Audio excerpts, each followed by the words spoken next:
resting, eating, and, yes, being intimate with your wife. David is inviting Uriah for a well-deserved weekend off.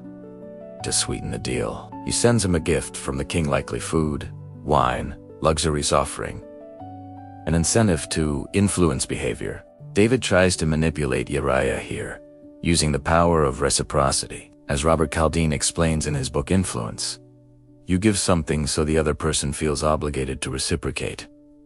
But Uriah doesn't take the bait. Instead of going home, he lies down at the entrance to the palace with the royal guard. Why? Because he is a warrior of honor and of God. David finds out and confronts him. You have traveled a long way.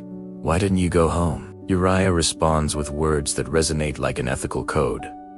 Right now, both the ark and the men of Israel and Judah are sheltering in simple booths, and my lord Joab and his officers are encamped in the open air, and I am going to go into my house to feast and lie with my wife. As surely as you live, I cannot do such a thing. Uriah represents unwavering loyalty, a sense of community over individualism. Uriah cannot indulge in luxuries while his companions suffer.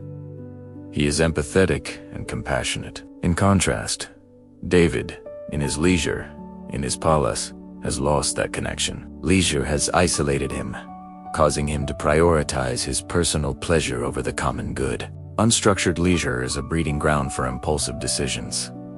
David doesn't give up. Well, then, stay here today, and tomorrow I'll send you back. The next day, he invites Uriah to a banquet and gets him drunk. Classic. Alcohol to lower his defenses, trying to create a sense of urgency in Uriah.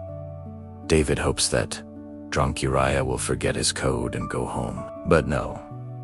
Despite being drunk, Uriah goes back to sleep with a guard. His integrity is bulletproof, winner-proof, in this case. What does this teach us?